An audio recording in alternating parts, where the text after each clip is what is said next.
3, 2, 1. Love. That was great. I think that was really good. That was really good. It's nice that, like our bodies work and are able to clap because like our nasal passages do not work. Can you believe this? Like, you text me Thursday telling me you're sick. And I'm like, oh, who gets sick? I was just sick. It'll never happen to me again. And here I am. Sicker than ever. You blamed it on a child. Yeah. I'm starting to suspect maybe it was your damn Oscar party. Well, bitch, if it was, you started it because you had it first. Listen, I don't know what it is we have. I just want to let you know I took my 3rd COVID test today and it was negative. I've taken COVID tests myself, also negative. I do not believe we have COVID. That does not make any sense. What do we have? What is this? What is this new disease called cold?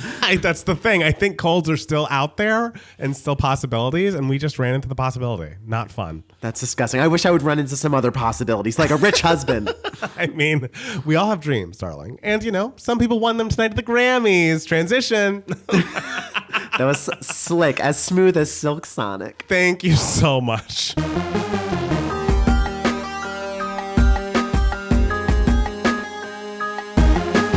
Hey everybody, welcome back to another Two Gay Matts podcast. It's Matt Steele. And it's Matt Palmer. And we just told you in the intro, and as you can hear in, my voice, Matt Palmer sounds fine.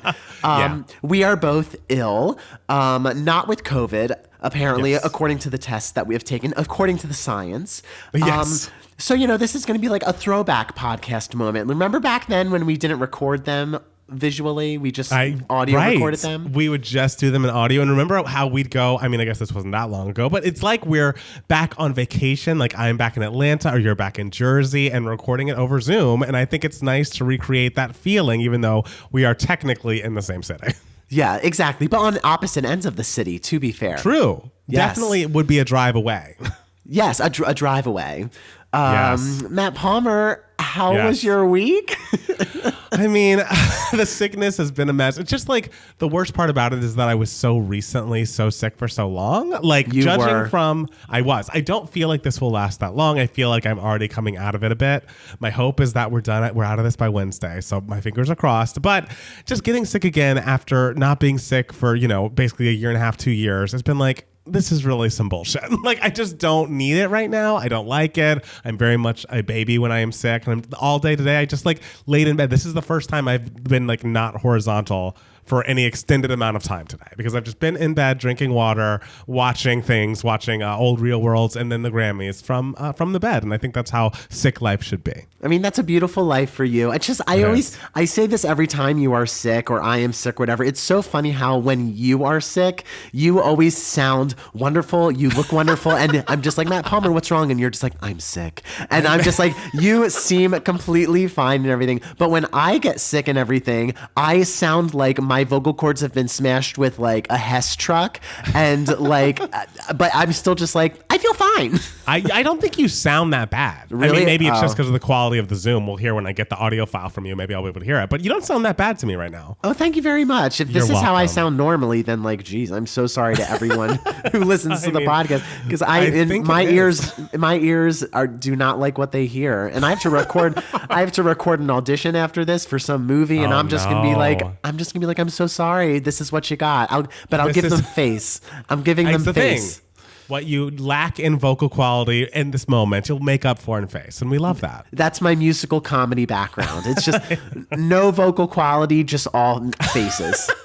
That's really good. That's really good. I'm trying to think what else I did this week. I logged into your Paramount Plus. Thank you so much for the login. I'm preparing for something that'll come up a little bit later, but was also watching some Real World San Francisco. I'm about to finish the season. I actually just watched the episode where Pedro and Sean get married. I was watching this a while back, fell off, and just was like, well, I'm sick. I meant to catch up on this. Have been watching. It is just the loveliest episode of television, seeing these two people get married. And it's so sad what happens with Pedro, obviously, after the show. But just seeing these young gay people in San Francisco in 92, 93 and so much love around them. It's just crazy to think that he was one of the first people that was so visibly, openly gay in real life in people's homes. And I don't know, just it's Pedro and Sean, both icons and gay trailblazers. So this episode goes out to them.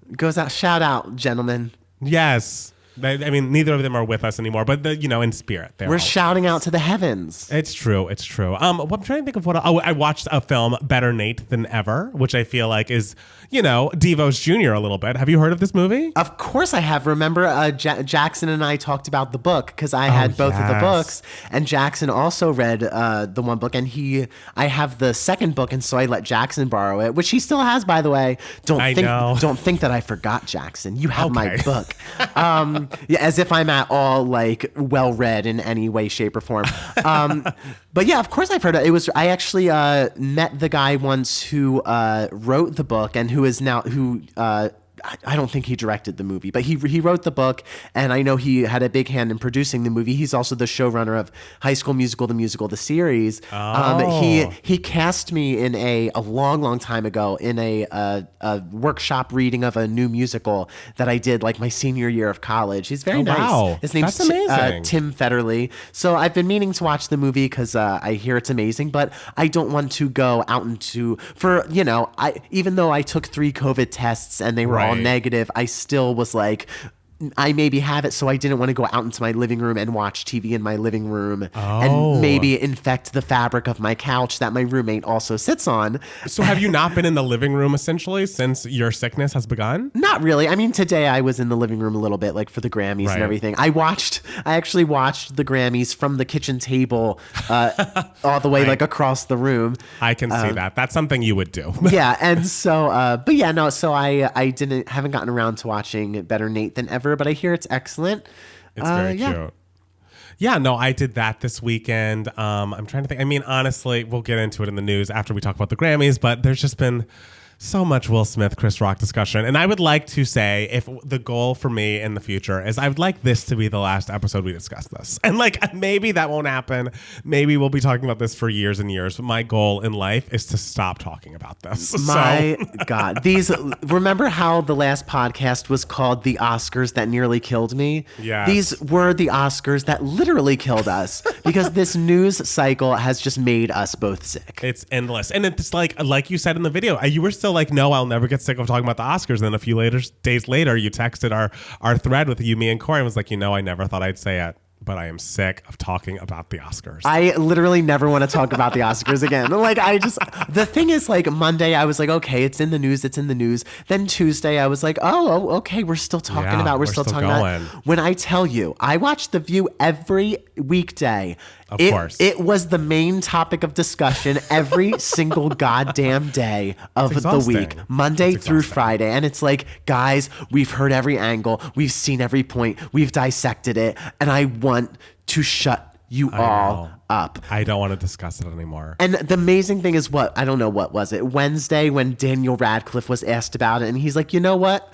I don't want to talk about it. I don't have an opinion on it. And everyone was just like, oh my God, you know what? This is the position to have. He is so amazing. Daniel Radcliffe is incredible for this response. And it's like, guys, you do realize that you too could have this response to this question. We all have the capability to just shut the hell up about it. It's very possible and it's very easy. So please let us all be like Daniel Radcliffe and fucking do it. Okay. I feel like it's coming. I feel like the overarching thought now is like, okay, we have really discussed this to bits. And again, are we discussing it again today? Yes. But this will hopefully be the last time. Oh, one last thing that happened to me this week.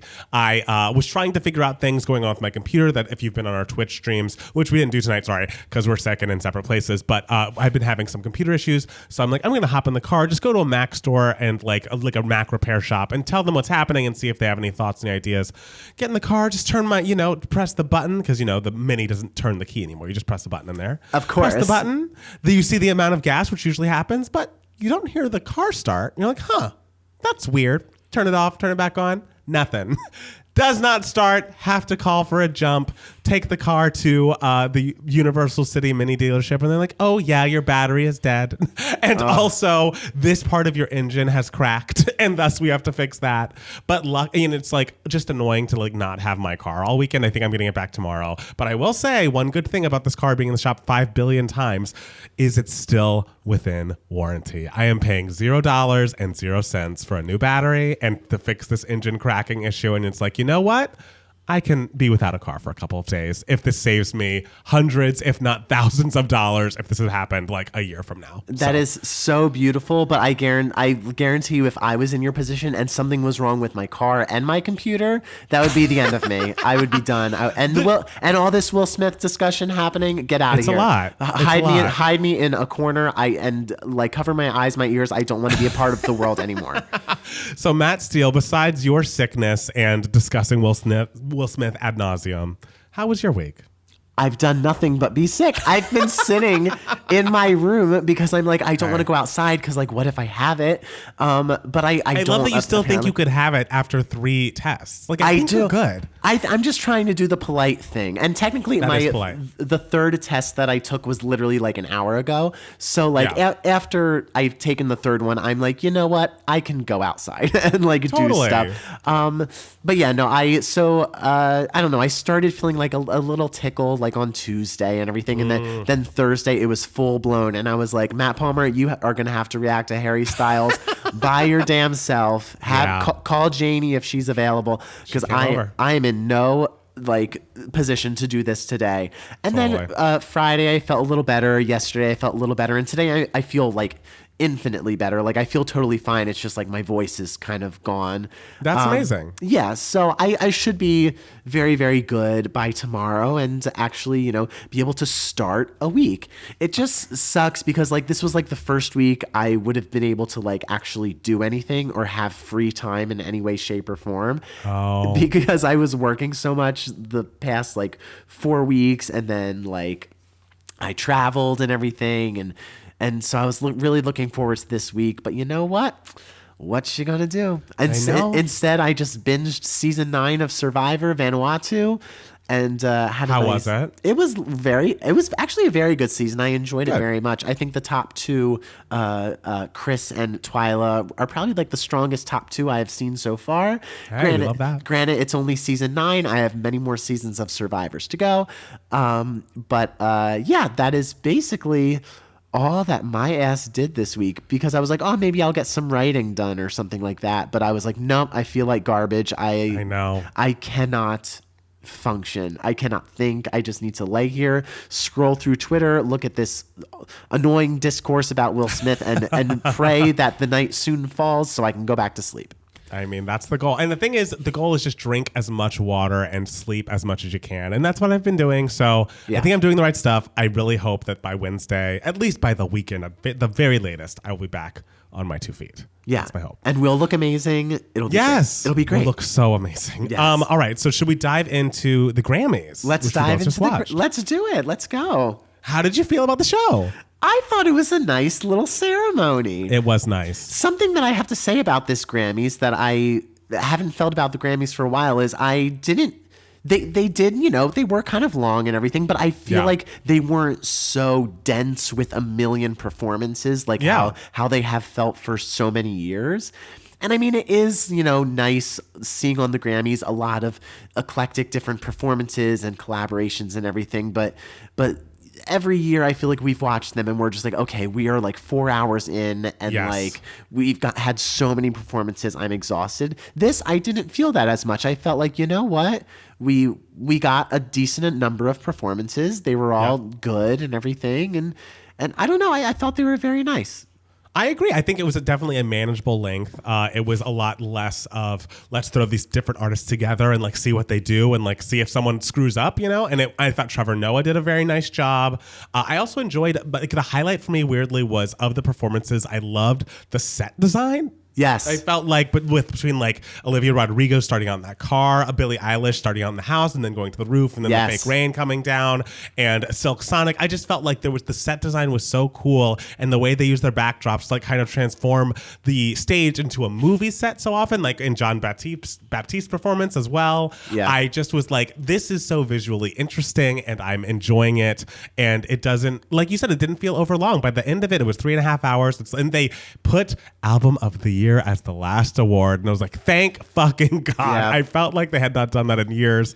I was really appreciative of it. I thought it was just high, it was fun and also focused on the musicians. I thought the like leading into the commercial breaks with like nominees and people who had won earlier in the day that maybe were not as big of stars as people performing on the main show was a really good idea.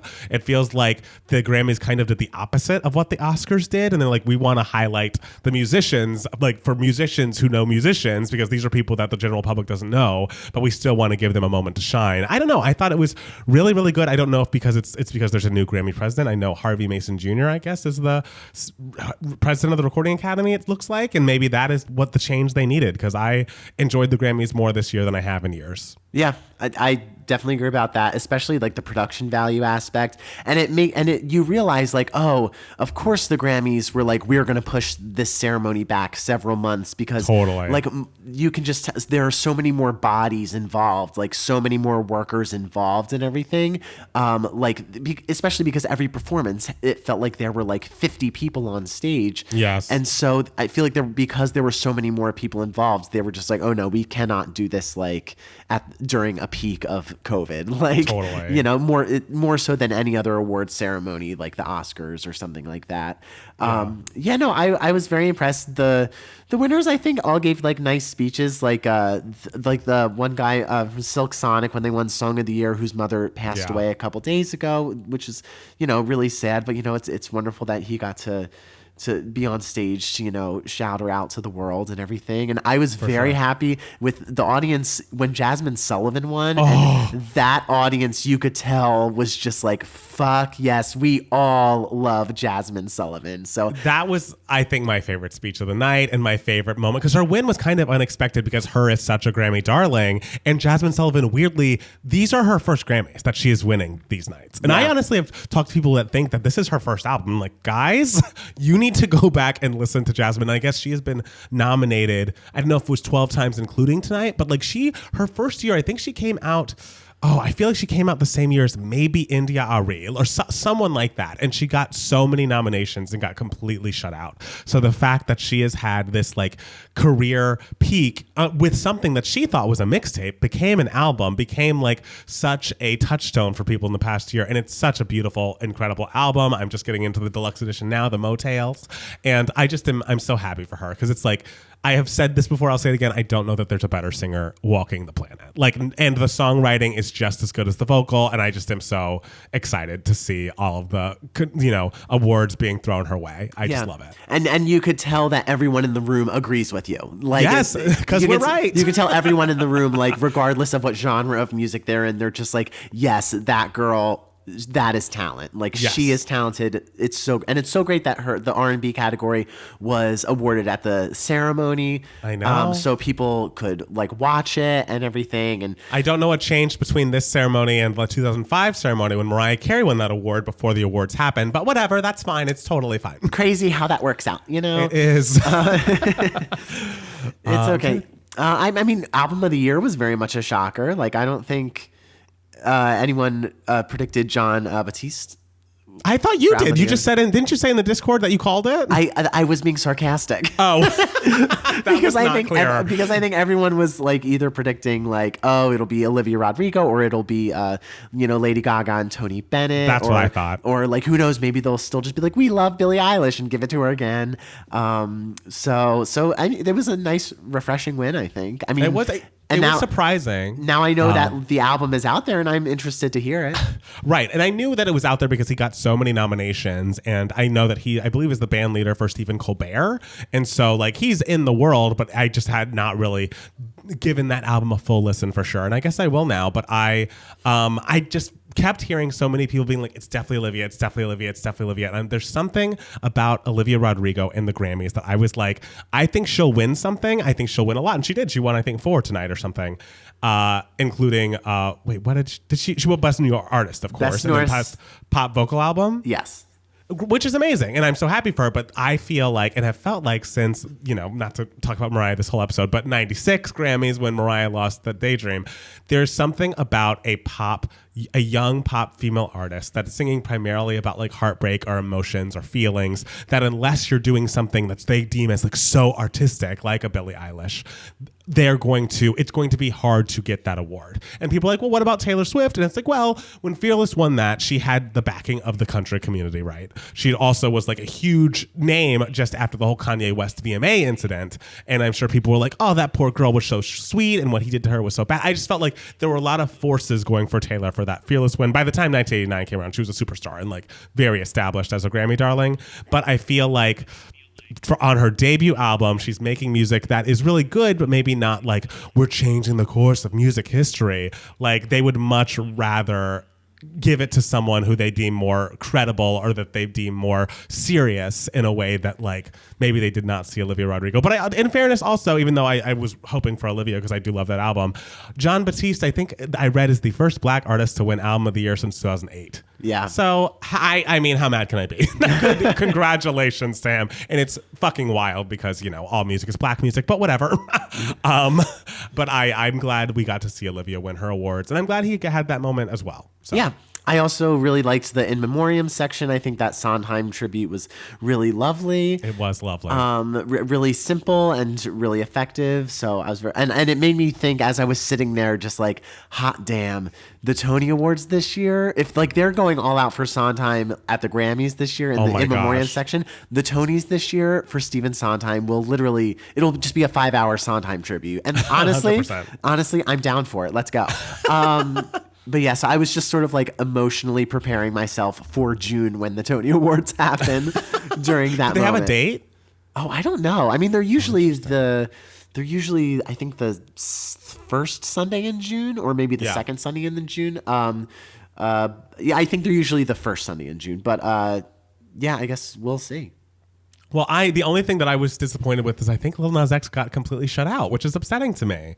Like, I was surprised he did not, at the very least, win Best Music Video, which I assume Montero was nominated for. And I think Jon Batiste won that as well. And I haven't seen the video, so I can't really judge. But I mean, that Lil Nas X video is a moment. Oh, it is the moment. Like, right? She is the moment. Like, and his performance was so good. I mean, everyone's gonna hate me because they hated me in the video, but at the beginning when he started with Dead Right Now, I was like, next. So when he went into Call Me By Your Name and when he went into Industry Baby, I was really excited. He looked great. He sounded great. He was doing really good choreo. I feel like he's worked every time he performs. I think he's better than the last time. So yeah. I was really happy for him. Yeah. Well, as a Dead Right Now stan, I was very happy that I got to hear it. But no, yeah. Every time Lil Nas X performs, I'm just so excited because I'm just like, he's so gay. It's great. Like, I'm just so happy that's just such like an unabashedly, unapologetically like gay guy is just like, yeah, I'm fucking gay and all my dancers are gay and we're hot. And it's like, yes, that's the theme of the performance. I just want to jump up and down and cry and be like, this is so much fun. I think it's so funny though when he didn't win anything. He was like posting on his Twitter like, haven't won any awards yet. Let's celebrate that. And it's like, also weird because I think he won a Grammy or two for Old Town Road, I think. Yes, and it's like at that point he was, no shade, but like he could have very easily been a one-hit wonder. Why, when he's established himself as an artist who's like so forward-thinking and kind of is the moment, would he get shut out? I don't get it. Well, he's doing fine. He was having fun out there. I'm sure he doesn't care. That's true. I'm sure he's just like, and you see it like him on social media. He's just like, yep, I lost everything. Let's party. Like, he's great. Yeah. He's okay. Yeah. I also liked the moment when Doja Cat and SZA won. I, know that I don't listen to a lot of Doja Cat, but she seems like a cool chick, like a fun troll person online, like Lil Nas X as well. But she seemed to take it to heart this win, which I thought was nice. And she was so complimentary of SZA, and this was her first Grammy win as well. So I thought that was a really good moment. And I liked that Dua Lipa and Megan Thee Stallion kind of referenced an old Mariah Whitney VMA thing where they both came out wearing the same dress, but then it got ripped off and they were slightly different. By Donatella. Yes, Versace. It was like, oh, this is random. All right, let's go. It was funny that she just jumped on stage and then like jumped right back off. I was like, oh, I thought this was a continuing bit. I guess it's just over now. Like, sure, all right, whatever. Oh no, she showed up, got paid, I don't know, a little something, and walked off. Hey, good for her. Went back to her big old house, wherever it is. Wherever it truly is. Got on a helicopter from Las Vegas and flew to, I don't know, wherever. Yeah, she's doing great. I think she was happy with that little moment. So, Yeah, I mean, I just thought it was a nice show. I like have no negative thoughts. I mean, I would rather an album of the year be an album that I've heard before, but that's on me. I'll have to listen to the album of the year and see what I feel about it. So yeah, and I mean that's on you. You should have listened to all the album of the year nominations, darling. Oh, sweetie, I'm not doing that. Especially now. I will say that's one thing that I don't like. This goes for the Oscars Best Picture as well. Keep it to 5. There were some, like the big categories with all of those fucking nominees. Like, this is too many. This is too many. There are Give me a break. Yeah, there are a lot of nominees in all those Grammy categories. It was crazy. And they didn't used to be like that. I don't know when it became the thing to nominate every album you've ever heard from the past year. I mean, I get it that it is, you know, a lot of music gets created and put out into the world every year, but like 5 is good. 5 is good. Yeah, especially like albums that like don't like didn't Donda like not get great reviews? I don't think so. And like, I think Kanye won a couple of Grammys tonight. I'm like, really, guys? We're still voting for Kanye? I've listened to not one note of this. It's not relevant. Okay. Anyways, is there anything else you'd like to say about the Grammys before we move on to talking about your favorite topic? I just want to say that I'm very happy that there was only like literally one Will Smith joke. That's true. Yeah, it was quick. I thought it was going to be the entire night. Also, something that I really like. Is this going to be a new thing now with like award shows where like the stage, you accept your award like kind of like in the audience, like this where it's very low and like it's thrust into the audience and everything? Because like I really don't like it. I like it when you have to like go when the stage is a little. I feel like if I was an audience member in that theater, I wouldn't be able to see anything. Right. Like they did it for the Oscars as well, and it's just like and the camera's always like really close. I don't know. It just feels weird. You gotta at least be happy that they did it this time, because if it wasn't for that, SZA would have taken 3 years to get up to the stage with her crutches. That is very true. I loved seeing the things online being like, what did SZA do? What did she do? And some people were like, I bet she just doesn't want to perform. I heard that too. That's so funny. And then you like see her on stage and she's literally just like walking with the crutches in her hands. And it's like, SZA, are you hurting? Are you hurt? Or are you just acting? Yeah, blink twice if this is a bit. Like, we don't know. So speaking of Mr. Smith, what has happened since we recorded that podcast? So he did eventually put out an Instagram apology to Chris Rock, and to all the Academy Award members. What he did was unacceptable and inexcusable. Jokes at my expense are part of the job, but a joke about Jada's medical condition was too much for me to bear, and I reacted emotionally. He apologizes to Chris. He wants to, and the Academy, the producer of the show, blah, blah, blah. So I actually thought that apology was good. Yes. I thought that was like, whoever he worked on it with, it worked really well. I thought it sounded really good and sounded really genuine and from the heart. And I feel like I just want to say, from last week's episode, we got some comments, and I just feel like my whole feeling last week was, I feel like there's more context to this. And over the course of this past week, it seems like there was. It seems like there were still lingering feelings from when he hosted. Did he host the Oscars in 2016? Yes. And he made jokes about Jada and Will not being there. And I guess there were still lingering issues between them about that. It also seems like Jada's alopecia story was very out there. And I get that. And I agree. You should not be making fun of any woman, especially a black woman, on a national stage. Jada's feelings are important. That being said, you're just not going to convince me in any way that this was the way to handle it. And the thing is, Will is agreeing. He's agreeing via this apology. He's saying, I reacted emotionally. Even if it makes sense, it definitely makes more sense to me, the thought process and how we got there, than it did right after the event. But it's like, you can't just be slapping people publicly on stage. Like, this should have been dealt with offline somewhere. That is my final moment on it, is I'm team no one. Chris Rock has done a lot of problematic things which have been brought to the forefront. And apparently there are a lot of problems with good hair, which I don't remember that well, but I did watch. But it is to be noted that he did have an entire film talking about black women's hair, and maybe that would be something that he should be more sensitive to. I hear that critique as well. That said, Will apologized. Will has removed himself from the Academy. Is that what he did? Yes, he resigned from the Academy. I mean, I'm sure he was asked to, resign from the Academy, but it's nice that the Academy was just like, this is your option. You can resign, or we will kick you out. I imagine that's what happened. Okay. Well, I think that is fair. He's doing the right thing. I feel like that to me feels like punishment enough. Let this be that and let's put it all in the past. Because once I was reading things like, oh, these Netflix and Sony upcoming projects starring Will Smith are on pause after the whole slap incident, that's when I got a little like, well, wait a minute. I feel like there's a lot of people, a lot of actors, a lot of people who've done supposedly really bad things, like whether or not they're completely, like Roman Polanski, obviously, like an Ansel Elgort. Like there are people who do very public, or at least public enough, people know about them, problematic things, who are still employed. There are lots of people working on these movies. There are writers, like there are people involved in these movies that Will Smith was going to be a part of, that I feel like this is more of a PR issue. Not to say that violence is condoned, but a slap across the face versus what some of these working actors have done as far as like dealing with underage girls or like rape and things, allegedly things like that. This does not compare. So to me, I feel like that is a bit of an over. Like the man should still be able to work. Even the issue was at the Academy, and that's where it's being dealt with. Like he's resigned. That's where all of this, any sort of punishment should occur. I feel like everything else feels like a little overblown. Yeah, well, the thing is, they're all sort of different projects, I guess, and every project is kind of different. Like, I imagine Bad Boys 4 was already maybe on shaky ground. Like, it's not like a project that I feel like... it's not like how like Ansel Elgort, West Side Story was already filmed and already made and put together and everything, so they couldn't just cancel the entire movie and everything. Whereas like Bad Boys 4...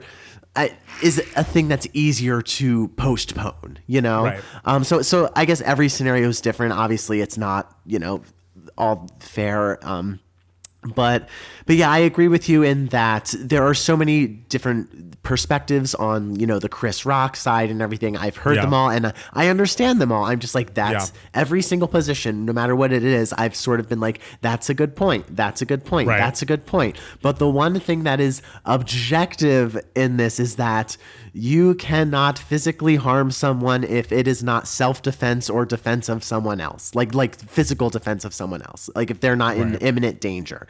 So you cannot ever convince me that Will Smith did the right thing in this situation, which some people are arguing for, and I'm just like, no, like, no, like you can't convince me that was the right thing to do. Right. I don't think, and I don't think he would say that was the right thing to do. Exactly. I feel like he knows that was the wrong thing to do. So. Exactly. So, I mean, obviously, I think this wasn't the right thing to do. I understand why it happened. And sometimes, like, again, with the Candace and Monique, shit happens. It's not right. No one's happy about it. But it's just, like, a part of life that is to be dealt with. Yeah. And it seems like it should all be dealt with within the Academy. That's all happened. Yes. It also is like, well, then we're done. Hopefully, after this, after we stop talking about it, his movies and projects will begin to roll out again and everyone will be fine. I'm sure Jada will talk about it when she feels comfortable because her perspective is important because she was kind of the victim of the joke and did not do anything and is still being lambasted by certain people, which I think is a little odd. It's like, wait, Jada just was sitting there. Like she didn't do anything. It's so weird. Like I've heard like every perspective of like Will needs to apologize to Chris. Chris needs to apologize to Will. They need to apologize to the Academy. This person needs to apologize to this person. But the weirdest perspective I have seen in the ether was that Jada needs to apologize to Will. And I'm like, we have gone off the rails here. Like this is crazy. Like, Jada didn't do anything. Why are we like what is the anti-Jada sentiment about this? She was like the subject of a joke that she did not find funny. Period. Yeah, that's what happened. Like that's what happened on Sunday to Jada. Yeah, and she just sat there and like it's such a weird perspective, and I'm like, okay, we've all talked about this too much. Like it's true. Like the think pieces have just gone way out of control, and I'm so sick of it. Like I'm so over it. Okay, so are we gonna make a pact? Is this it for our discussion on this? Unless something drastic happens, unless Chris Rock, I don't know, unless there's a huge new fold that we must discuss, I'd like to put a moratorium on this. We'll put them in the bucket with the Kardashians. It's just like stuff happens and we don't care. we don't care because it's over. It's done. He apologized. It was a nice apology. I am certain that he feels bad about it. Right. That's all you can do, ladies and gentlemen. That's all you can do. Let's take a bow. That's enough. That's enough. Okay. Did you see the Bruce Willis post? Oh God. That's so sad. So It has been announced via Bruce Willis's Instagram that he is going to be stepping away from the career that has meant so much to him because he has been diagnosed with aphasia. Aphasia is a medical condition that affects a person's ability to speak, write, and understand language, verbal and written. It typically occurs after a stroke or head injury.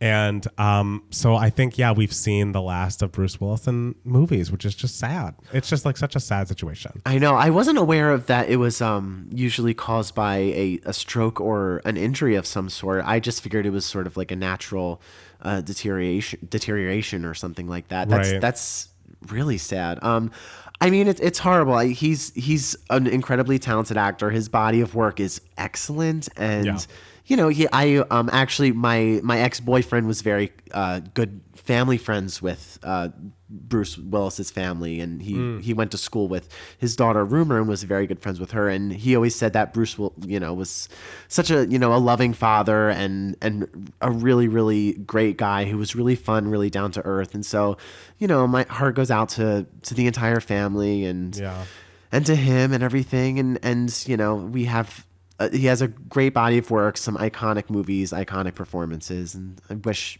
him all the best. I know, it's very sad. And I felt like there was another article that I didn't fully read, so I'm just going to be spitballing what I've heard about it. It seems like he had been put in a lot of movies over the past couple of years that people were unsure about like what was happening with him on set and maybe could see signs of this. But I wonder who in his camp or on his team was continuing to put him in movies if he was having so much trouble on these sets.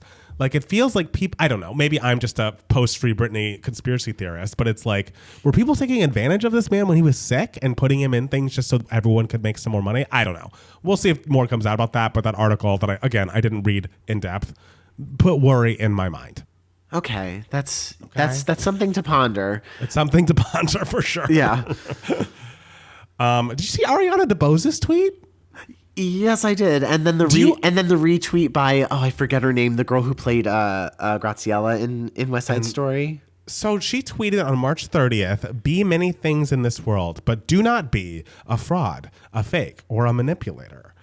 It's not cute." And apparently Hunter Harris's new newsletter points out that Ariana and Rachel Zegler have unfollowed each other on Twitter and Instagram. So there's talk that this could be a feud, a West Side Story feud. Yes, and the girl who played Graciela apparently unfollowed her as well and retweeted saying Ariana DeBose saying this, and it's kind of like that was the first thing I thought about when Rachel Zegler walked up on that Grammy stage singing that song, and she sounded great, by the way. But she sounded lovely. What a voice! I know, but I want to know what happened, because I mean the musical theater world is, we are all friends, we all get along, we all love each other.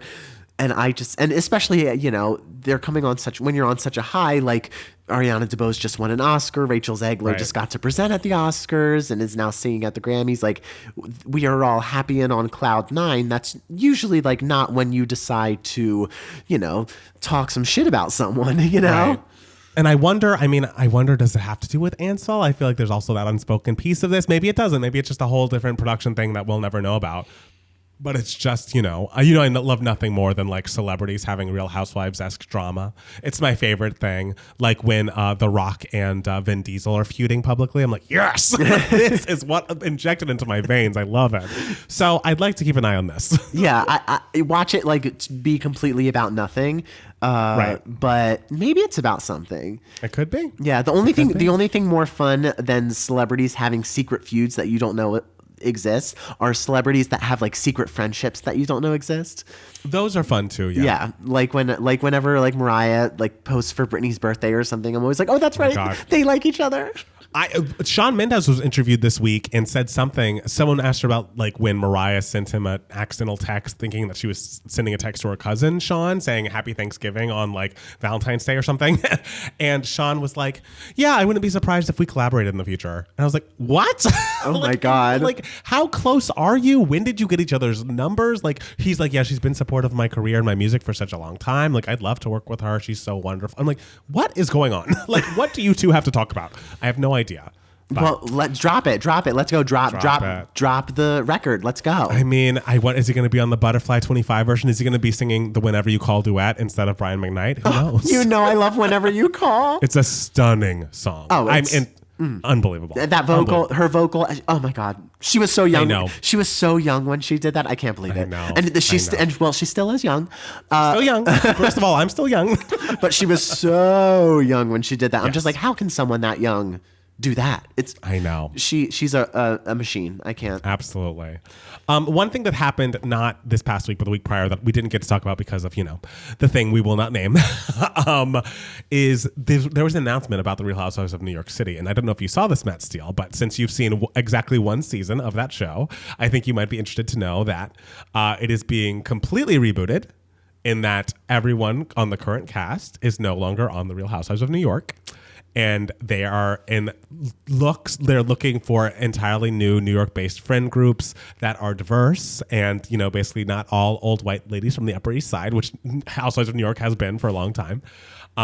So that is going to be very interesting. But not just is it just getting rebooted, but there's also getting a new spin-off show called, internally for now, RHONY Legacy, where they have prior cast members back on the show and people like a Jill, a Ramona, Luann, Sonia, Dorinda would come together. So basically they're going to be two Real Housewives of New York franchises. The rebooted one I assume is going to be on Bravo, and the Legacy I assume is going to be on Peacock.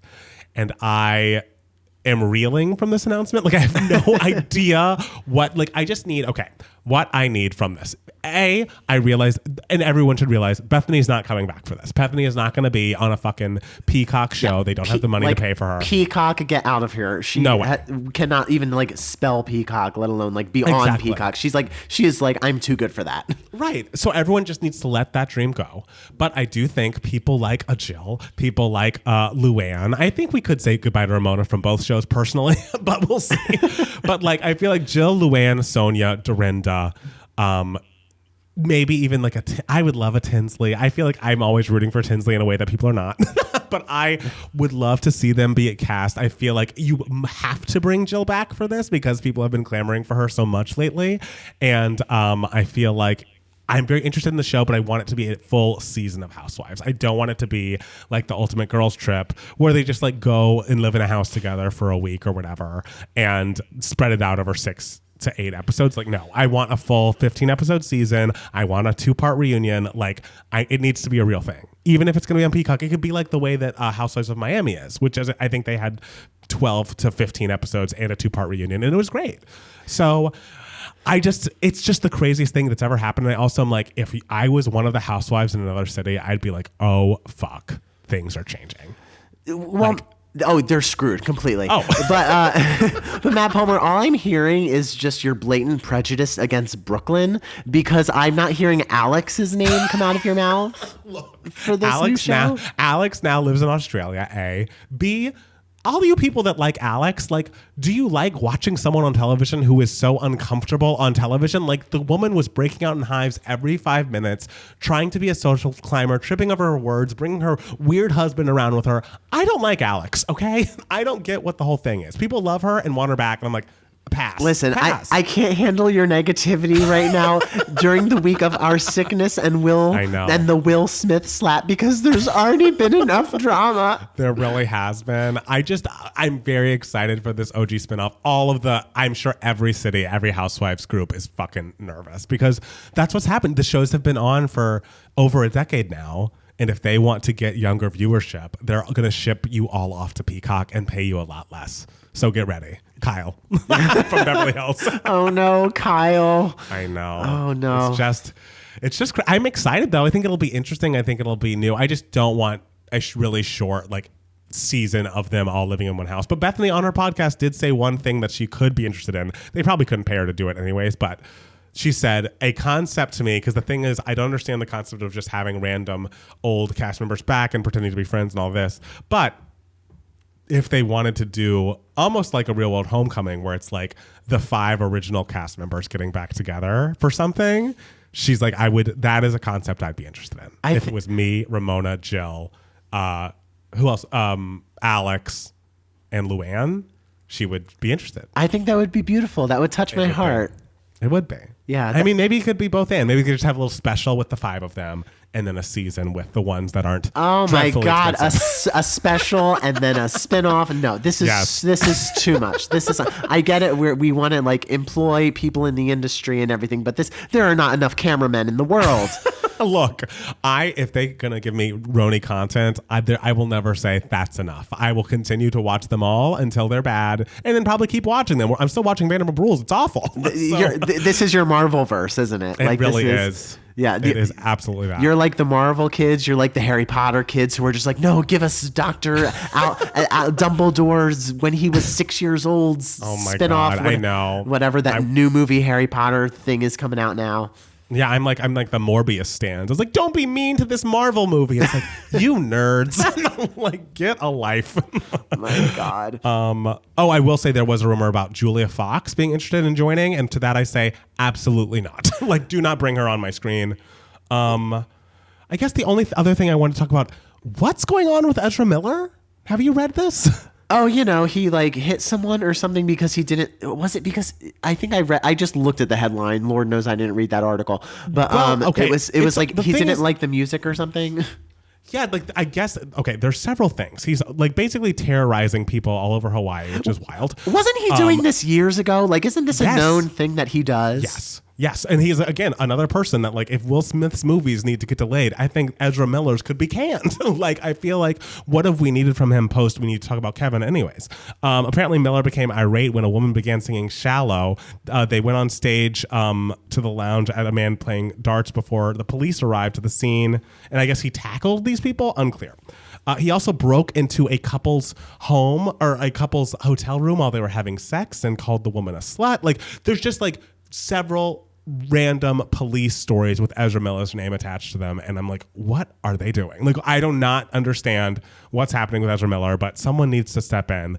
I feel like all of the people trying to steal Wendy Williams' money and getting Amanda Bynes in a conservatorship, which I believe she's out of now, thank goodness, should need to be focused on Ezra because he's like a menace to society. No, like this is crazy. Yeah, every story I hear about Ezra Miller is just like crazier than the next. So I don't understand it. I don't understand what must it be like to work with him, like, and knowing that he does all this stuff. Remember that video that came out a couple years ago where like he just walked up to that fan, or like the fan was near him and he just like choked her or something. Yes. And it's like, it's like, girl, what's happening? Crazy. Just out of like, I mean, I just feel like someone needs to step in and help. There's clearly something going on, and it's not something good because they're a menace. They're violent. It can't. We need to get them the help they need. That's what I would like. Yes. Okay. Is there any other news for idiots that you'd like to talk about before we take our quick cute break? Girl, I don't know. I've been cooped up in this room for so long. I haven't been in the outside world at all. It's all just been Will Smith. You're like the 2022 Brie Larson. Oh my God. In that room. Except I don't have like I wish I was more of the Jacob Tremblay because like then you wish you were young, yeah. Well, yes, you are correct. Yes. Oh God. Okay, well let's take a quick break and then we'll be back with more Two Gay Mats, the podcast. All right, guys, we are on to Email My Heart. This is the section of the podcast where we answer any questions that you guys might have. You can be a part of Email My Heart if you email us at twogaymats@gmail.com, two spelled TWO, or you could comment on, if you're watching this on YouTube. Are you going to put this on YouTube? Because it's just audio. Yes, but it'll just be like a picture of the Two Gay Mats logo, so sorry for that. Oh my God, we love a picture of the Two Gay Mats logo. It's the most beautiful picture ever. But yeah, you can, if you're watching this on YouTube, you can comment below. And we said in the last podcast that we never had Email My Heart questions sent to us via YouTube comment. So of course that means we got 2 questions via YouTube comment this week. So this is a first for us, guys. This is very exciting. So the first question comes to us from Peter. Peter says, Email My Heart. Hey, Matt, this question might be a little difficult and is sometimes controversial, but in preparation for a new Beyonce era, is a new Beyonce era coming? There's a rumor that something's happening in April, but I mean, until I hear an announcement, until I see a film, I don't know. Maybe Peter knows something. Maybe he works for the Beyonce camp. Peter, if you know something, Peter, let us know. Yes. But in preparation for a new Beyonce era, I'd like to know, what are the 3 best Beyonce albums of all time in your opinion? if you like Adele, have I Am Sasha Fierce in there. I am questioning your taste. Don't worry. Don't worry, Peter. Neither of us have I Am Sasha Fierce in the top 3. I imagine we would agree on our top 3, right? I would think. I mean, we'll have to see. I mean, the answer is obviously Lemonade, B-Day, 4, right? I was going to say Lemonade, B-Day, self-titled. Oh, you would put self-titled over 4? I think I would. Okay. I love 4. There are really great songs on 4, especially near the end of it, but I self-titled is such a fucking moment. I mean, okay, self-titled is definitely the moment. Like self-titled is was a moment we will never ever forget. But I feel like if we are just going musically, just like music specifically, I think for I like the different risks she took on 4 and the eclectic sound of 4 a little more than self-titled, even though self-titled is the more artistic moment, I feel. Just because it just revolutionized music and those music videos for every single song and everything. Right. And it does have such like a clear, distinct perspective musically, whereas 4 is, has some moments that are like bounce around a little bit and everything. Yes. But I just really like the some of the moments in 4 so much. Yeah, and I think that's what it is. And I feel like maybe the highs on 4, like End of Time, I feel like is always a song I will go back to as one of my favorite Beyonce songs. School and Life, of course, Countdown. There's so many highs that I really, really love, but I feel like there's a lot more songs that I could take or leave on 4 versus the self-titled album, which I feel like everything is so consistently good and focused. And like, even if the highs don't get quite as high as like an End of Time, I feel like with like XO, Partition, Rocket, Beyonce, Interlude, Drunken Love, like there's just so many, Flawless. There's just so many incredible songs. And I'm counting Grown Woman because I have Grown Woman on my freaking version of this album because I've ripped it off of the video and I love it. So I feel like self-titled I have to give it to. You also didn't say Jealous. Oh, I meant to say Jealous. I love Jealous. Of course you meant to say Jealous because Jealous is everything. I completely agree with you. Drunken Love, XO, obviously, like Jealous I've always loved. Like, and my thoughts on Ghost. Ooh, I love Ghost. Ghost is great. Partition, obviously, Flawless. The self-titled is excellent, but just like... Yes. I Care and 1+1. Yes, and I Miss You. And I Miss You is just everything. Song. I love Party so much. I just love them so much. And honestly, Best Thing I Never Had, is it poppier than she would ever do now? Of course. But I think that's a really great song. It is a good song. Yeah, so I would say self-titled and 4 are neck and neck, and on some days like it would switch which one gets the third place vote for me, but obviously my number 1 and number 2 are like Lemonade and B-Day, like just right. And I feel like there's no real explaining for Lemonade, like it just is, like just watch it, listen to it, you'll see why it's our number 1, and I feel like everyone kind of agrees on that. I feel like people shit on B-Day more than they should. And I feel like I spend half of these podcasts defending B-Day, but that album is the album that made Beyonce Beyonce. It is the album where she completely, like, obviously she had a distinct lane prior to this, but like this album is like the thesis statement for this is me. I am Beyonce. I am a fucking brass instrument that is just belting over these up-tempo hip-hop tracks in this most amazing way. It's so unique. It is so focused. It is so brilliant. It is just like... And it's also just such a preview of what's to come, if nothing else, because of the visual DVD element of it. I remember buying the DVD, the B-Day DVD, which had videos for every single song, and playing it in my college dorm to everyone who wanted or did not want to watch. Like, it was a game changer, whether or not it was like her giant success that, would come later. And even earlier, I feel like Irreplaceable saved that era from being a little bit forgotten, but I still feel like people do not give B-Day the flowers that it deserves because it is a masterpiece. I say a prayer every night for the people who do not give B-Day the praise that it deserves. Because musically, it is a perfect album. There is not one moment I would skip. I know you, Matt Palmer, have some reservations about Ring the Alarm just because you didn't like that it was the single. I love it. Every song on that album is just... better than the next. Bodied? Like it's Get Me Bodied? It is the great thing about Beyonce's discography is like there aren't many albums. It's rare that they come out because, you know, she's busy. But like each one is just, she is doing something different. And so with each album is something special. And that's why that's why it's hard to rank them. It's hard to, you know, say whether Self-Titled is better than Four, because like they were both such different moments for her, and they're both special and good in their own ways. And that's why she's a perfect human being. But also, like we can't count The Gift as a Beyonce album because it's not like a studio album really. It's I don't even know what we would call it, you know.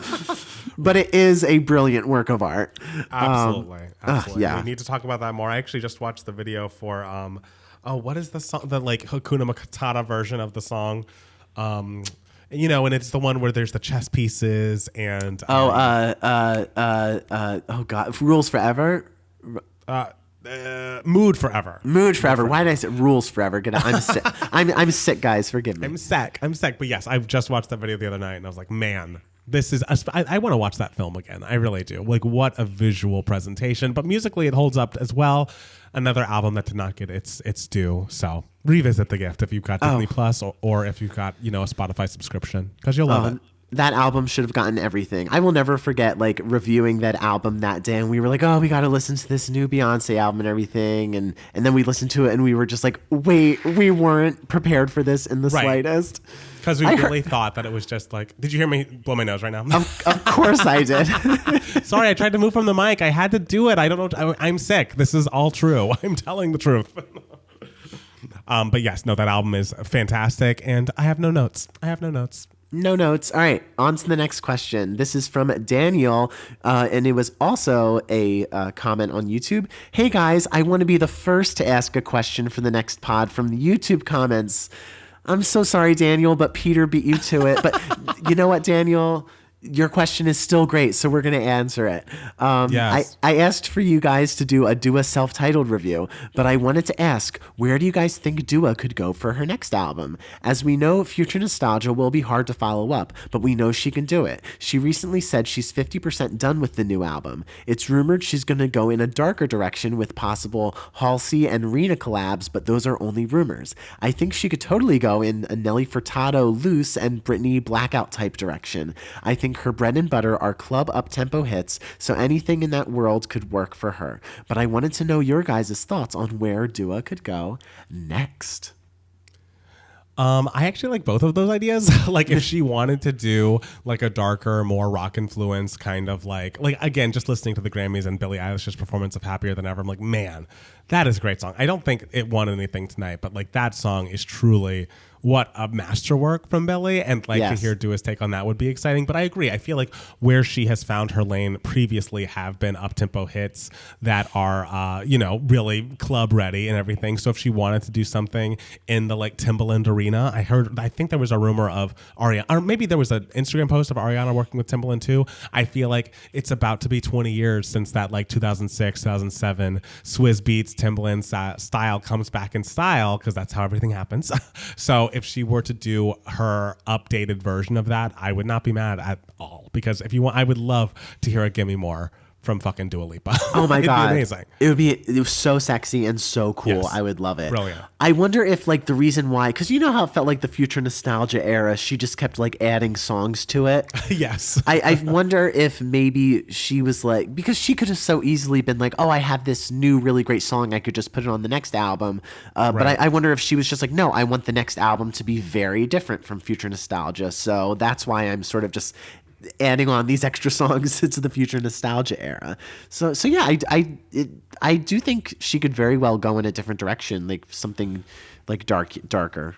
Right, and I feel like that's what she did between the first album and the second album, right? Like before Future Nostalgia, she was just kind of like, oh, I'm doing a mainstream pop thing and like trying sounds here and there, and then it's like, no, we're doing disco. So she clearly has a lot of vision.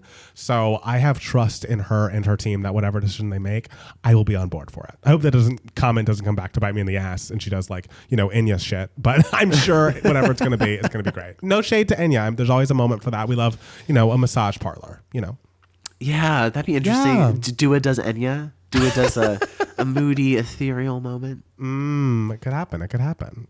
So Matt Steele, I have a question for you. Yeah. Why are you so upset? What? Girl, I sat in my room. All right. What has been giving you moments, darling? All right. So I only had one day of feeling okay this week, but there was one thing that gave me a moment, and I told you all last week that it'll probably be Everything Everywhere All at Once because I was planning on seeing it. That of course did not happen, so we're gonna have to wait for that. But I got a new phone. And okay, I've been living with an iPhone 8 for the past 4 years. You had an 8? I had an 8, girl, yeah. Wild. Yeah. And the thing is, like, I never realized like an 8 was that old until like this year when people were like, you have an 8? And it's like, come on, guys. It's not like I said 5 here. Like, I don't know. I got it in 2018. I feel like an 8 wasn't a crazy thing to get in 2018. But yeah, so I finally upgraded from my 8 to a 13 Pro. Wow. And I have gone from 64 gigabytes of storage to 128 gigabytes of storage. And let me tell you the stress that is taken off when you suddenly have double the amount of gigabyte storage on your phone. Like the anxiety and annoyance it was causing me these past like 6 months, because I literally could not do anything on my phone without like deleting something first.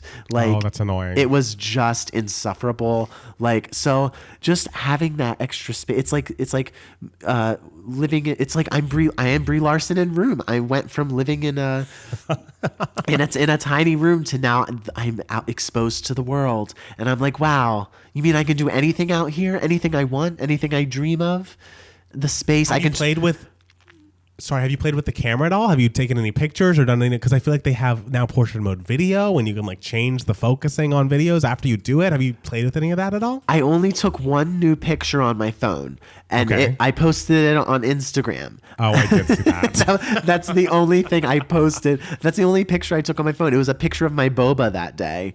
Right. Because I was like, oh, I have portrait mode now. I should take a picture of something beautiful. So, of course, I took a picture of my boba. And I was like, I'm going to take so many more pictures tomorrow. And, well, we all know what happened the next day. I was not looking good enough to take pictures. Let me just tell you that.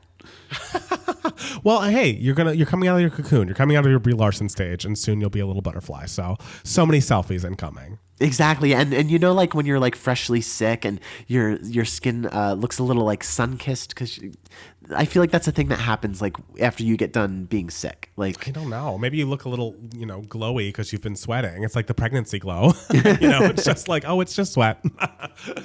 We'll see, guys. We'll see how I look. If my portrait mode pictures do not look up to par, let me know and I'll delete all of them and just, just go back and living in my room.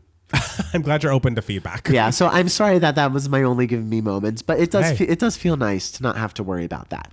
That's fair. So I have 2 this week, actually. My first is, I posted about this on Twitter, but I just must say, the Real World Homecoming trailer for New Orleans, like, during my sickness, this has been the serotonin boost I needed. I literally have gone back and watched that trailer maybe 5 or 6 times, because it's like, this is one of the formative seasons of The Real World for me. Like, I remember Danny and Melissa specifically, Kelly, the whole group.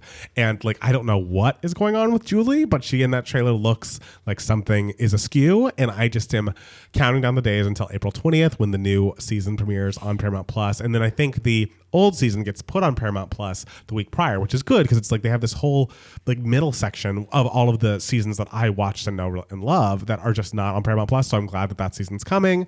I just cannot wait. I wonder what happened in this house. I need to know how it all went down, why they're all so upset with Julie, how David's name is now Tokyo, like all of it. I need all of this information in my veins immediately. I love the trailer. I'm so happy. Of course I watched the trailer. It looked amazing. And I'm so happy for you because we all have those formative seasons of reality TV in our lives, and yours was definitely one of yours was definitely Real World New Orleans. And so I'm very happy for you. I do remember when I watched the challenge, Battle of the Sexes, I believe it was. I believe the beef between Melissa and Julie was that Melissa would get these opportunities to speak at college campuses, and Julie would call the colleges and be like, Melissa's not a good person to speak at these college events or whatever, but I'm available and everything. So because I know they fought during that season of the challenge and she also undercut her price. Julie would be like, oh well, I'm cheaper, so you should hire me, and so she would lose out on jobs because of that. So I wonder if it's Julie. Just, which is really shitty, but is it just that? Did more stuff happen? Have they been in contact at all since then? And also Julie just looks like she's lived a life. I don't know what that is. Maybe we'll learn about it, but she was very much straight-laced I'm the Mormon girl on her season, and it seemed like things have taken a turn. So I'm interested. I'm excited. The other thing that I cannot say enough good things about, the Jerrod Carmichael special on HBO entitled Nathaniel is an absolute masterpiece. And okay, is it of course anything where someone is coming out, especially a black gay man is coming out, am I going to watch it? Yes. So one of the first nights I was feeling sick, I woke up in the middle of the night and couldn't get back to sleep. And I was like, you know what? I have my iPad. I can watch this special, because even though I feel like Jackson's upset with me that I watched it without him, whatever, I'll rewatch it. It's only an hour. It just is so beautiful and touching. And it's all about the secrets in his family and how that, kind of colored his whole way of life, and all of the secrets that his family had been keeping and he had been keeping. He doesn't come out until about halfway into the special. And at the beginning, the first half is pretty much he's sitting down. It's beautifully shot, but it's he's telling jokes. It's a comedy special. You know what's happening. And then he comes out, and from there on out, it kind of is the deconstruction of this special. It's kind of interactive. The people from the audience are asking him questions directly. He's answering them. And it just is riveting. He's clearly just in the middle of this process with his family and his friends, and he's getting feedback from people, and it almost ends up feeling like a therapy session more than a comedy special, but I can't recommend it enough. He is such an amazingly charismatic and funny person who's going through something that obviously we can relate to, and it just is beautiful to see on such a public level. I hope he's getting all the support in the world. I heard he did an amazing job on SNL on Saturday, so that's really cool. I just am a new fan. And the thing is, I knew of him. I knew that the Carmichael show was really good and kind of gone too soon, people say, so maybe I'll go back and watch that now. But I am just all in on this guy, and I want only good things for him. And that special is brilliant. Yeah, he's really having a moment right now, with the special coming out, him coming out as gay. And I did see part of his SNL stuff yesterday, and it was really funny, really good. I've never really seen any of his stuff, but everything I saw on SNL was really funny, so I'm excited to check him out. Good for him. Good for him. Yeah. Welcome to the club. Welcome to the club, girl. I also do have another thing that gave me some moments this week. Okay, all right. We're going a little out of order, but yes. What now? It's not out of order. It's just a little sandwich, and I'm the bread. Okay. So at first I thought this was an April Fool's joke, because on April 1st I saw a headline that said Monique and Lee Daniels patch Precious feud. She'll replace Octavia Spencer in Netflix thriller Demon House. And so I was like, LOL, April Fools. And then the next day, I see Monique post on her Instagram a picture of her and Lee Daniels hugging and embracing, and her using her wonderful, beautiful phrase, "I love us for real." And I was like, wait a minute. Is this for fucking real? Apparently, yes, they've patched things up. He went on stage. I don't know where they were. They were on stage together for something, and he publicly apologized to her and everything. Yeah. And apparently she is going to be in his next movie called Demon House, which is actually also starring Glenn Close, which I'm really excited for Monique and Glenn Close to be in a movie together. I'm excited for Monique to be in, I guess this is a horror movie, a thriller. I don't know what it is, but whatever it is, I'm fucking watching it. I am so excited. There can be miracles when you believe, people. The fact that they can patch things up from their feud. I am so excited to have Monique back on my screens in a big budget Netflix movie. I am ready. Give it to me. Inject it into my veins. I love her. I love her. I love her. And Glenn Close. And who can she be in the Mariah biopic is now the question. Because if she and Lee Daniels are back, then she's got to be in, The Butterfly Appears or whatever they're going to call it. I don't know. Who could she possibly be? Maybe she could be Mariah's grandma. I'm trying to think was it her paternal grandmother? Were there any stories there? I feel like yes. I feel like maybe some sort of, paternal figure on her dad's side. I don't know. I feel like there's got to be a place for her. I need that. There's always a place for Monique. Didn't she talk about her paternal grandmother's cooking? I think so. I think maybe that's where the whole I think she put the sauce on the ravioli or noodle dish that her dad made, and Mariah cried in the closet. Yes. I would love to see Monique do that. I would love that. I for that movie, I need Lee Daniels to give us a 10-minute montage of a little girl eating a Ritz cracker, like a beautiful, sensual, like you see a close up of the crumbs crumbling and the salt crystals on top of it and everything, because that chapter was wild. It was important to Mariah. That Ritz cracker. That meant Ritz a lot. cracker. That is literature, ladies and gentlemen. Truly. Not everybody has that. All right. Well, is there anything else you'd like to tell the people before we say goodbye and hit the hay? That to not worry, we are doing okay. We are feeling better. Well, I'm feeling better. But are you feeling better, Matt Palmer? Not really, but I'm hopeful that by the time we speak next, I will be. Okay. You're in my prayers. Thank you so much. If something goes wrong, I know I at least have Janie I can record this podcast with. She's like Speaker of the House. She's third in line. And I feel like she has the recording equipment and knows what to do, because she was like, could Matt Steele do this without you? And I was like, no, I don't think so. So she'll figure it out, which is great. Thank you, Janie. It's good. All right. Well, guys, thank you so much for listening. And we'll be back next week, hopefully with a video and hopefully on Twitch with more 2 Gay Mats, the podcast. Bye, guys. Bye.